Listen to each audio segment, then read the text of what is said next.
उत्तराखंड दौरे पर हरिद्वार पहुंचे अमित शाह। 250 बेड के इमरजेंसी अस्पताल का किया उद्घाटन। मुख्यमंत्री पुष्कर सिंह धामी भी रहे मौजूद। स्वास्थ्य सेवाओं और जन कल्याण पर हुई चर्चा।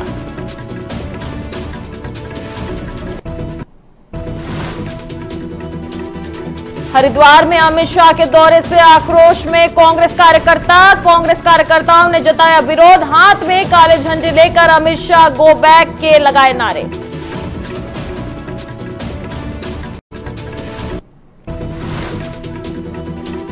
तेईस जनवरी को श्रीदेव सुमन विश्वविद्यालय का छठा दीक्षांत समारोह। राज्यपाल और मुख्यमंत्री होंगे शामिल। दीक्षांत समारोह की तैयारियां पूरी। भव्य आयोजन को लेकर विश्वविद्यालय तैयार।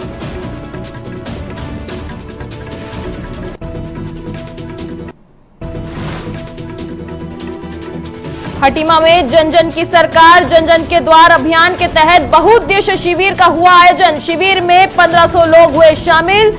60 समस्याएं दर्ज, 15 का मौके पर ही हुआ समाधान।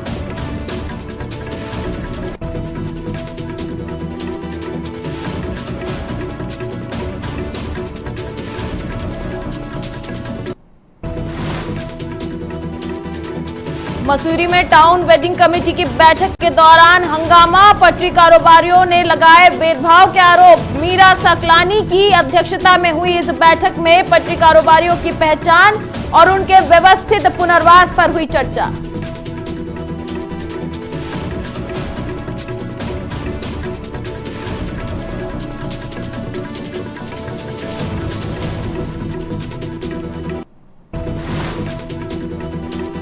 नमस्कार, आप देख रहे हैं न्यूज टीवी इंडिया और मैं आपके साथ श्रेयोशी। चलिए खबरों की शुरुआत करते हैं बड़ी खबर के साथ, जहां गृह मंत्री अमित शाह अपने उत्तराखंड दौरे पर हरिद्वार पहुंचे, जहां उन्होंने पतंजलि योगपीठ में 250 बेड वाला अत्याधुनिक इमरजेंसी एंड क्रिटिकल केयर अस्पताल का उद्घाटन किया। यह अस्पताल गंभीर और आपातकालीन रोगियों को तेजी से और उच्च स्तरीय सुविधाएं देने के लिए तैयार किया गया है। बता दें, उद्घाटन कार्यक्रम में उत्तराखंड के मुख्यमंत्री पुष्कर सिंह धामी भी मौजूद रहे।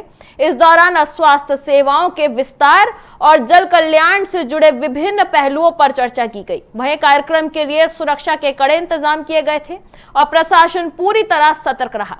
इधर नए अस्पताल के खुलने से उत्तराखंड के लोगों को बेहतर स्वास्थ्य सुविधाएं मिलेंगी और आपातकालीन परिस्थितियों में तुरंत मदद सुनिश्चित होगी।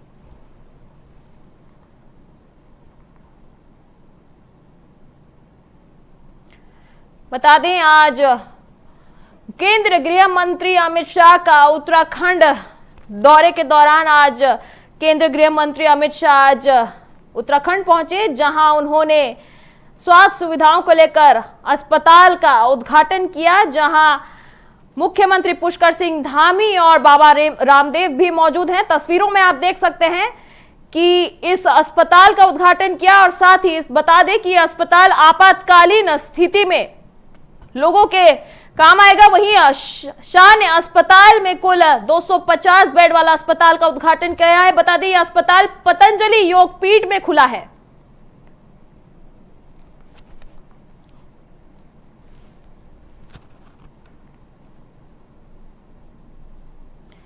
अगली खबर हरिद्वार से है, जहां ऋषिकुल चौराहे पर केंद्रीय गृह मंत्री अमित शाह के 2 दिवसीय दौरे के दौरान सियासी माहौल गर्मा गया है। बता दें कि कांग्रेस कार्यकर्ताओं ने अंकिता भंडारी हत्याकांड मामले पर और प्रयागराज में शंकराचार्य के अपमान और उत्तराखंड में बढ़ते अपराधों के खिलाफ जमकर विरोध किया। उन्होंने हाथों पे काले झंडे लेकर अमित शाह गो बैक के नारे लगाए और काफिले तक काले झंडे दिखाने की कोशिश भी की। बता दें, लेकिन भारी पुलिस बल के कारण उन्हें रोक दिया गया। पुलिस ने स्थिति को काबू में करने के लिए कई नेताओं और कार्यकर्ताओं को हिरासत में लिया है। कुछ समय के लिए माहौल तनावपूर्ण रहा, लेकिन अब सब कुछ काबू में है। तस्वीरों में आप देख सकते हैं कि ये खबर ऋषिकुल चौराहे की है, जहां केंद्रीय गृह मंत्री अमित शाह का 2 दिवसीय दौरे के दौरान सियासी माहौल गर्मा गया था। इस दौरान कार्यकर्ताओं ने अंकिता भंडारी हत्याकांड मामले और तमाम मामले को लेकर उत्तराखंड में बढ़ते अपराध के खिलाफ जमकर नारेबाजी की।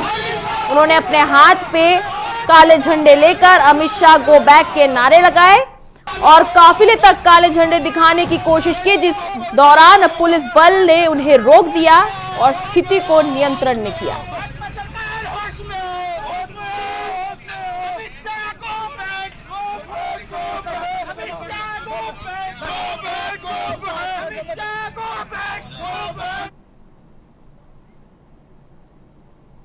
चलिए अभी अगली खबर है ऋषिकेश से, जहां 23 जनवरी को श्रीदेव सुमन उत्तराखंड विश्वविद्यालय का छठा दीक्षांत समारोह होगा, जिसमें मुख्य अतिथि के रूप में राज्यपाल गुरमीत सिंह, मुख्यमंत्री पुष्कर सिंह धामी और उच्च शिक्षा मंत्री धन सिंह रावत शामिल होंगे। बता दें, विश्वविद्यालय के कुलपति एम.के. जोशी ने बताया कि समारोह की पूरी तैयारियां धूमधाम से की जा रही है।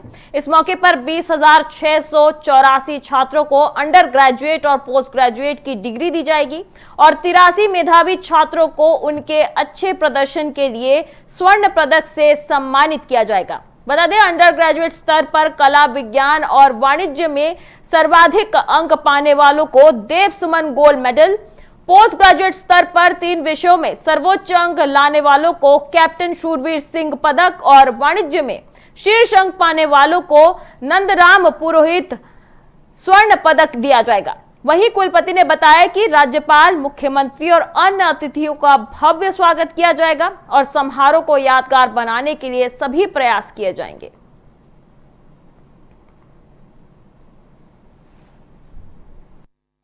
सुमन विश्वविद्यालय का जो षष्ठ दीक्षांत समारोह है, कल दिनांक 23 जनवरी 2026 को आयोजित किया जा रहा है। इसमें हमारे माननीय राज्यपाल जी और कुलाधिपति जी इसके मुख्य अतिथि रहेंगे और माननीय शिक्षा मंत्री जी इसके अति विशिष्ट अतिथि रहेंगे।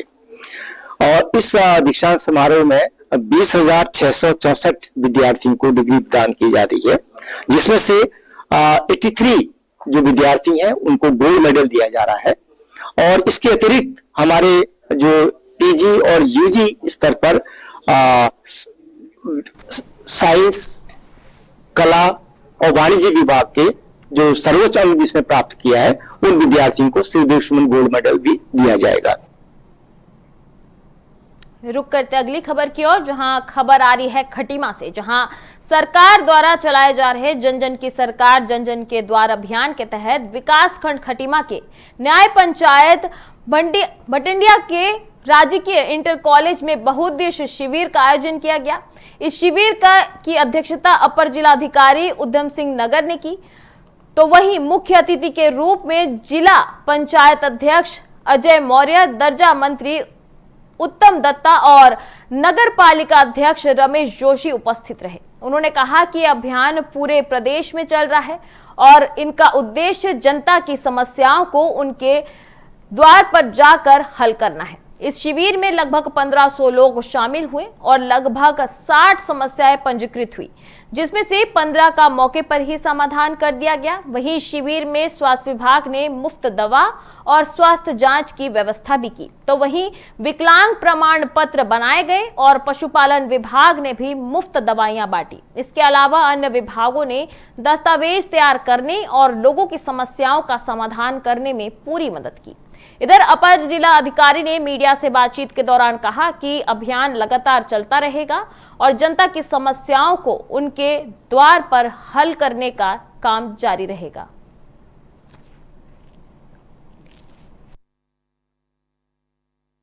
सरकार जन जन के द्वार कार्यक्रम में आज खटीमा में जो है ये कार्यक्रम आयोजित किया गया है। सुबह से लगभग 60 से अधिक शिकायतें प्राप्त हुई थी, जिसमें 15 से 20 का मौके पर निस्तारण किया गया है।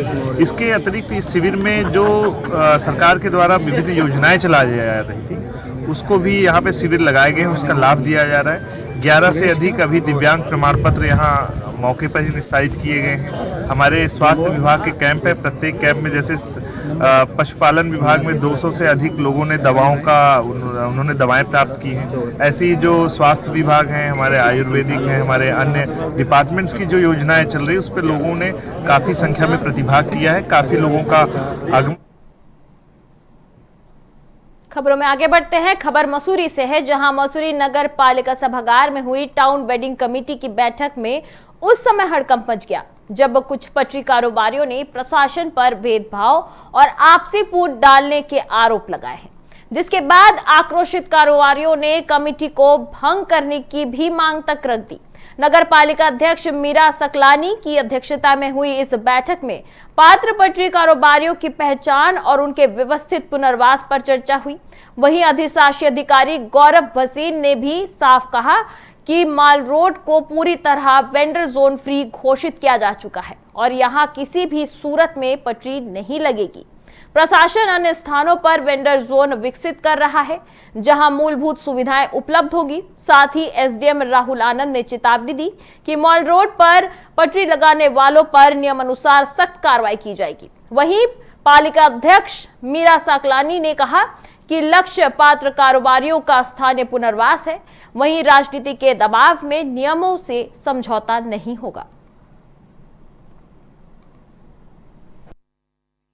की जो आज बैठक आहूत की गई थी, इसमें स्पष्ट तौर पे निर्देश दे दिए गए हैं लोगों की मॉल रोड जो है कुछ लोगों का ये इसे मैं जिद ही कहूंगा कि पूर्व से ही निर्धारित है कि मॉल रोड पर किसी को भी फेरी करने की अनुमति नहीं दी जाएगी और कई लोग थे जो मॉल रोड पर ही लगाना चाहते थे, उनके द्वारा मीटिंग में प्रतिभाग नहीं किया गया। जो लोग नियमों के अंतर्गत अन्य जो हमारे वेंडिंग जोन चिन्हित हुए वहां पे लगाने के लिए तैयार रहे हैं, उनकी आज स्क्रीनिंग करी गई है और अधिकतर लोगों को एफिडेविट के माध्यम से एफिडेविट ले करके लोगों को जो है पात्र श्रेणी में डाला गया है। और नगर पालिका की निरंतर यही प्रयास है कि नियमों के अंतर्गत अधिक से अधिक लोग जिनका पुनर्वास कह लीजिए या जिनको हम लोग अन्य स्थान दे सकते हैं वो दे दिया जाए। बिल्कुल, जैसा हमारे पहले भी बोला था कि हम बिल्कुल एक्ट अनुसार जो नियमावली बनी है हम उसके अनुसार चल रहे थे। तो इसमें जैसे कुछ पात्र व्यक्ति छूट गए थे जो हमारी पिछली सर्वे और हुए थे, उस चक्कर में हमने उसी क्रम में ये कहा था कि जो भी पात्र व्यक्ति वो अपना आवेदन आज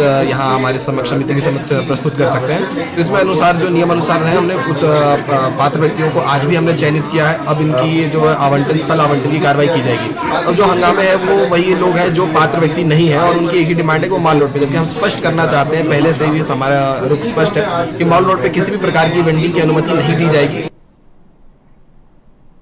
अब खबर देहरादून से है, जहां देहरादून विकास प्राधिकरण ने अपने क्षेत्र में हो रहे अवैध निर्माण और अनाधिकारिक प्लांटिंग के खिलाफ सख्त कदम उठाए हैं। देहरादून विकास प्राधिकरण ने साफ कहा कि बिना मानचित्र स्वीकृति और नियमों के खिलाफ किसी भी निर्माण को बर्दाश्त नहीं किया जाएगा। वहीं उपाध्यक्ष वंशीधर तिवारी ने बताया कि नियोजित और संतुलित विकास हमारी प्राथमिकता है और अवैध निर्माण शहर, पर्यावरण और जन सुविधाओं के लिए हानिकारक है। इधर प्राधिकरण ने आम जनता से अपील की कि किसी भी निर्माण से पहले मानचित्र स्वीकृति अवश्य लें। वहीं भविष्य में भी अवैध गतिविधियों के खिलाफ कार्रवाई जारी रहेगी ताकि देहरादून का विकास सुरक्षित और सुनियोजित तरीके से हो सके।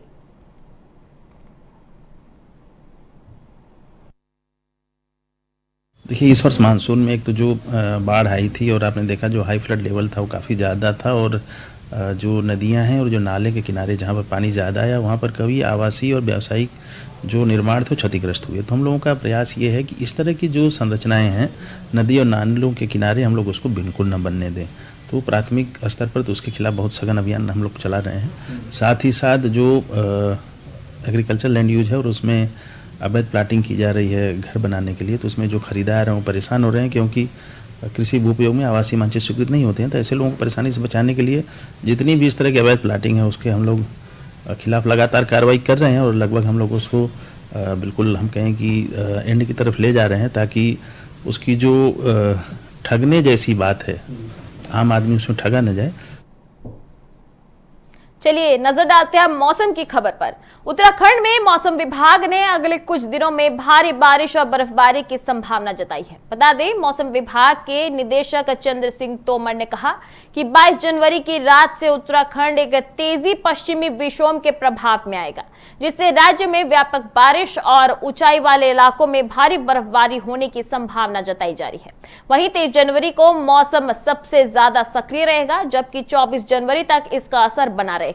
उन्होंने बताया कि 23 जनवरी को उत्तरकाशी, रुद्रप्रयाग, चमोली, बागेश्वर और पिथौरागढ़ जिलों में भारी बर्फबारी की संभावना है, जबकि अन्य पर्वतीय जिलों में हल्की से मध्यम दर्ज की बारिश या बर्फबारी हो सकती है। 24 जनवरी को पर्वतीय क्षेत्रों में हल्की से मध्यम दर्ज की बारिश और बर्फबारी का अनुमान लगाया जा रहा है। जबकि मैदानी क्षेत्रों में हल्की बारिश संभव हो सकती है। वहीं 25 जनवरी की बात करें तो उत्तरकाशी, रुद्रप्रयाग, चमोली, बागेश्वर और पिथौरागढ़ जिलों में बारिश की संभावना जताई जा रही है। देखिए, अभी जो है पश्चिम विक्षोभ एक्टिव हो गया है। अभी जो है अभी जम्मू कश्मीर के ऊपर खासतौर से एक्टिव है आज। तो हमें ऐसा उम्मीद है आज रात तक, और जो है इसका असर जो है उत्तराखंड के कुछ हिस्सों में भी देखने को मिलेगा। खासतौर से उत्तरकाशी, देहरादून, चमोली, पिथौरागढ़ और हरिद्वार जिलों में हो सकता है। कहीं कहते हैं बहुत हल्की से हल्की बारिश हो, और कुछ जो ऊंचाई वाले इलाके हैं उत्तरकाशी के, खासतौर से 2800 मीटर से ऊपर ऊंचाई वाले हैं, वहाँ पे हल्की हल्की बर्फबारी भी हो सकती है।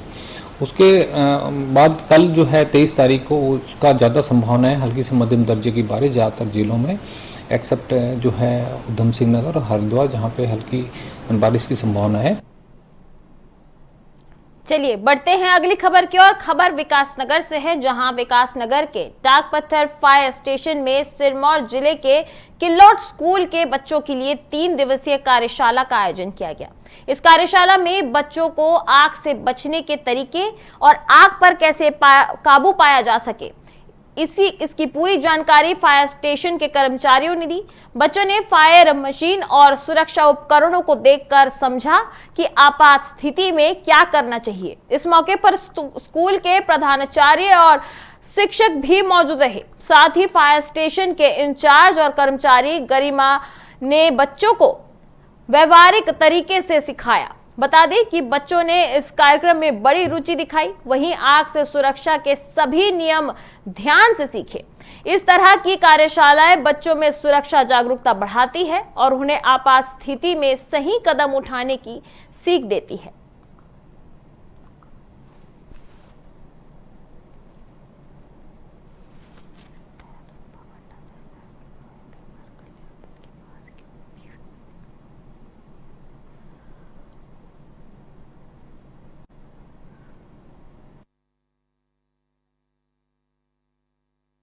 मैं हूँ फायर फाइटर गरिमा थपियाल और यहाँ पे हमें लगभग 3 साल होने वाले हैं और 3 साल से इन बच्चों का यहाँ पे ये तीसरा कैंप था।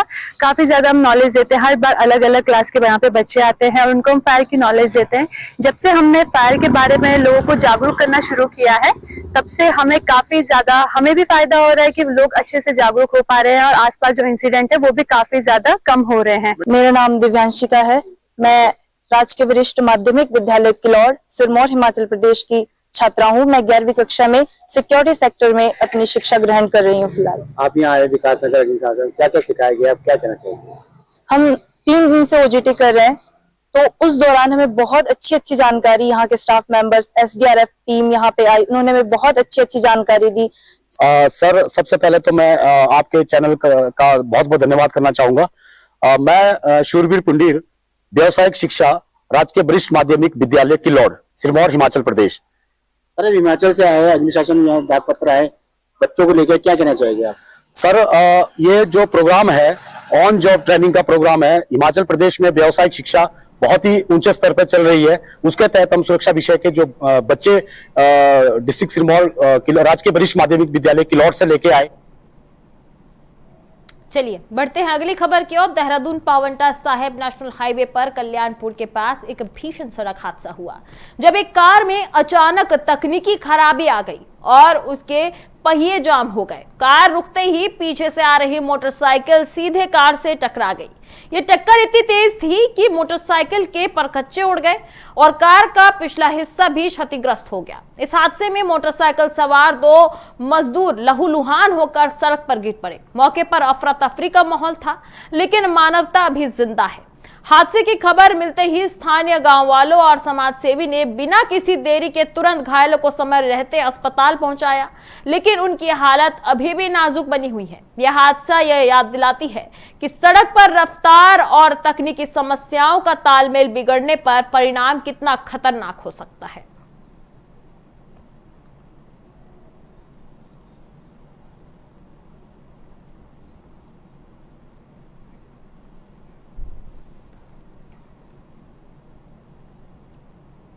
चलिए अब खबर अल्मोड़ा से है, जहां अल्मोड़ा नगर निगम में आज आम जनता की समस्याओं पर सुनवाई के लिए बैठक आयोजित की गई, जिसमें दर्जनों जनप्रतिनिधि, पार्षद और स्थानीय लोग मौजूद रहे।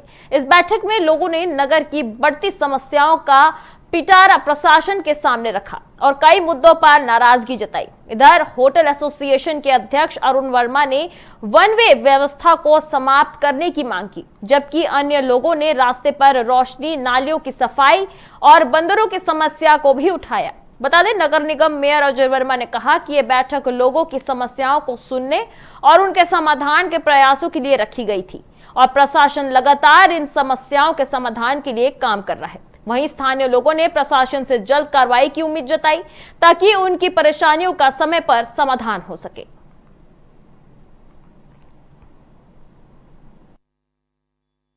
ये आज अपने नगर निगम क्योंकि पहली बार बना है और देवतली जनता की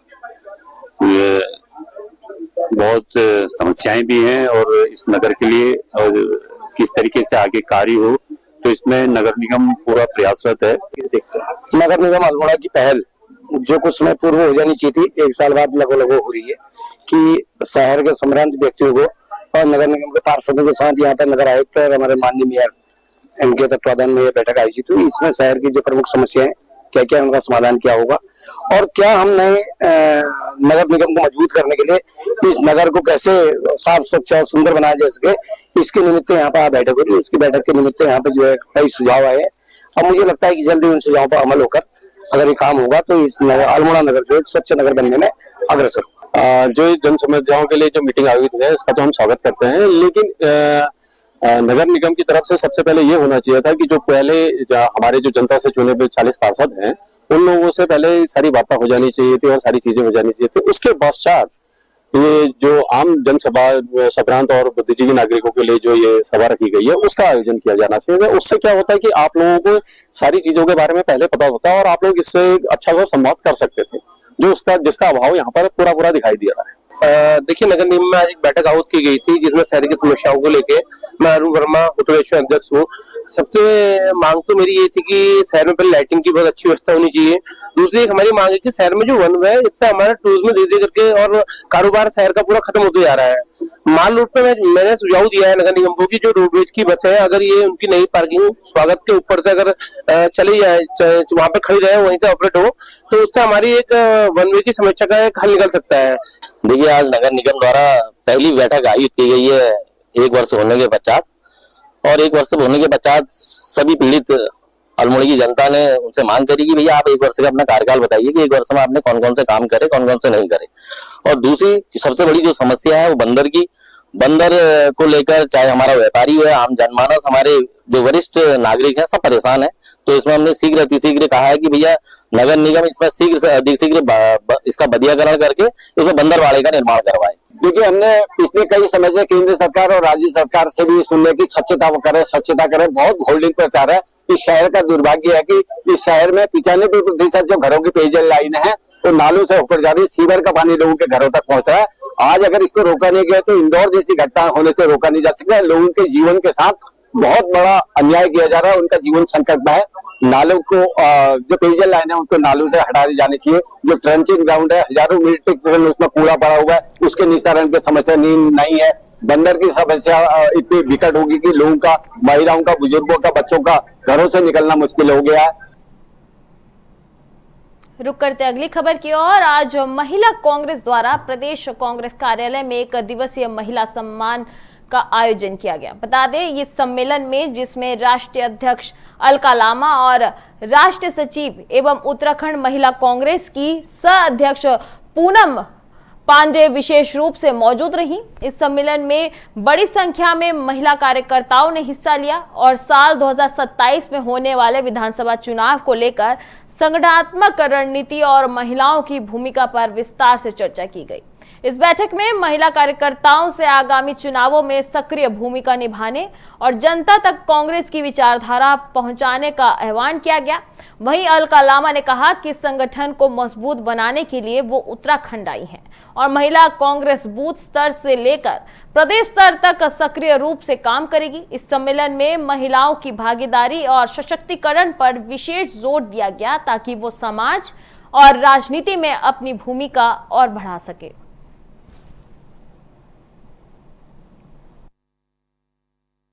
देखिए, आज हमारे राष्ट्रीय महासचिव सुनीता जी हमारे बीच में है, सहपारवारी पूनम जी हमारे बीच में। अब हम लोग 2027 में, क्योंकि चुनावी वर्ष है और हम लोग जो जिला संगठन है, जो ब्लॉक संगठन है और जो हमारे संगठन के द्वारा हम लोग ये पदयात्रा निकालेंगे और जो कांग्रेस की उपलब्धियां थी और जो भाजपा की नाकामी है पिछले 9 साल की, वो लोगों के बीच में पहुंचाने का काम करेंगे। आज मैडम पहली बार हमारे बीच में आई है, तो आज हमारा संगठन को लेके, संगठन की क्या भूमिका आने वाले 2027 के चुनाव में रहेगी, उसको लेके एक विस्तृत चर्चा है। उसके बाद हम लोग आगे की जो रूपरेखा है उसको बनाएंगे और इसके बाद हम लोग ये जो सम्मेलन है जिला वाइज करना शुरू करेंगे। 2027 की तैयारी चल रही है। हम संगठन के लिए यहाँ पे आ गए। हमारा जो संगठन सृजन जो कार्यक्रम है उसके तहत हम यहाँ पे आ गए। हम हमारे संगठन पहले ही मजबूत था, उसको अधिक से अधिक मजबूत करने के लिए हम यहाँ पे आ गए। हमारी ये संगठन की मीटिंग है। हम ये संदेश देना चाहते कि बूथ स्तर से लेके प्रदेश स्तर तक हर एक कार्यकर्ता यहाँ मजबूत हो। जो जमीनी स्तर पर जो कार्यकर्ता हो उसको हम सम्मान देके पार्टी में उसको लेके आए और उसको समझाए कि हमारी कांग्रेस की क्या विचारधारा है, वो जनमानस में लेके जाए ताकि उनको भी समझ सके कि कांग्रेस जो है गरीब, दीन दलित, महिलाओं के लिए लड़ने वाली, अन्याय के खिलाफ लड़ने वाली पार्टी है। वो हमेशा अयोध्या में श्री राम मंदिर स्थापना दिवस के अवसर पर पहाड़ों की रानी मसूरी में भक्ति और श्रद्धा का माहौल देखने को मिला, जहां ग्रीन चौक पर श्री राम सेवा समिति द्वारा विशाल भंडारे का आयोजन किया गया। इससे पहले भगवान श्री राम का विधिवत पूजा की गई और उनके बाद सैकड़ों श्रद्धालुओं ने भंडारे में प्रसाद ग्रहण कर आशीर्वाद दिया। इस कार्यक्रम में स्थानीय लोगों के साथ साथ बड़ी संख्या में पर्यटक ने भी भाग लिया है और पूरे क्षेत्र जय श्री राम के नारों से गूंज उठा। बता दें, मंदिर समिति के सदस्य अमित भट्ट, राकेश ठाकुर और पंडित उमेश नौटियाल ने बताया कि श्री राम मंदिर स्थापना दिवस पूरे देश में श्रद्धा और उत्साह के साथ मनाया जाता है और प्रधानमंत्री नरेंद्र मोदी के प्रयासों से अयोध्या में भव्य श्री राम मंदिर का निर्माण संभव हो पाया है, जो आज आस्था के साथ साथ पर्यटन का भी बड़ा केंद्र बन चुका है।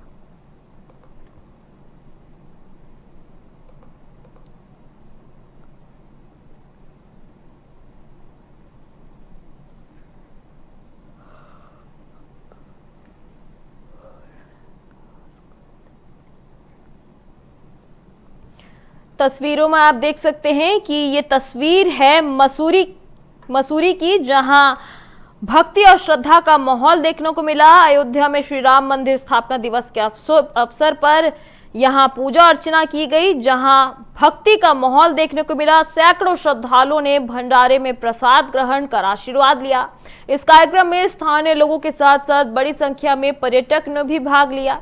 वहीं पूरा क्षेत्र जय श्री राम के नारों से गूंज उठा। बता दें, मंदिर समिति के सदस्य भी वहां मौजूद रहे और साथ ही कहा कि प्रधानमंत्री नरेंद्र मोदी के प्रयासों से अयोध्या में भव्य श्री राम मंदिर का निर्माण संभव हो पाया है और आज आस्था के साथ साथ पर्यटन का भी बड़ा केंद्र बन चुका है।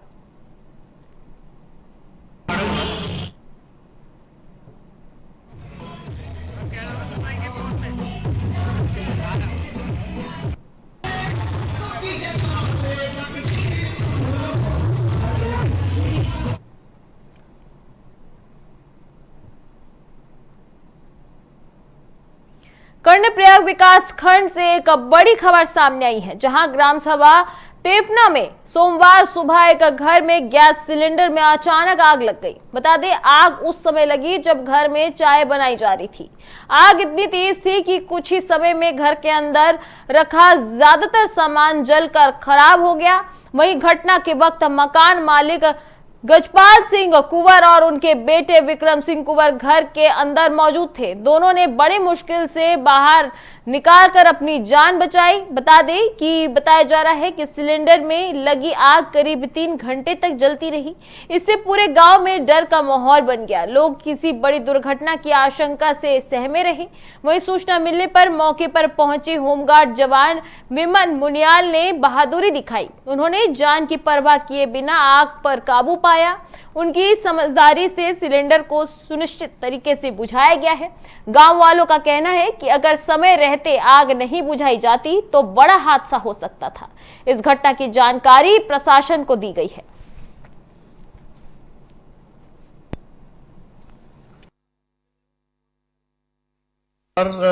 अर्ली मॉर्निंग में 8:30 के आसपास की बात है। जैसे ही चाय बना रहे थे ना, चाय तो जैसे चाय रखी तो तुरंत उसने आग पकड़ ली। हो सकता है वो सिलेंडर लीक कर रहा होगा और जस्ट उस समय लगाया है। तो उसके बाद तो हपड़ा तपड़ी में अंदर तो पूरा जल गया है, लेकिन सिलेंडर हमने कैसे भी हमने उसको बाहर निकाल दिया था। नुकसान लगभग पूरा कपड़े वपड़े जल गए, डॉक्यूमेंट्स पिताजी के और लगे हैं लोग। तो फिलहाल मेरे साथ इस बुलेटिन में इतना ही। आगे की देश दुनिया की तमाम खबरों के लिए आप देखते रहिए न्यूज़ टीवी इंडिया। नमस्कार।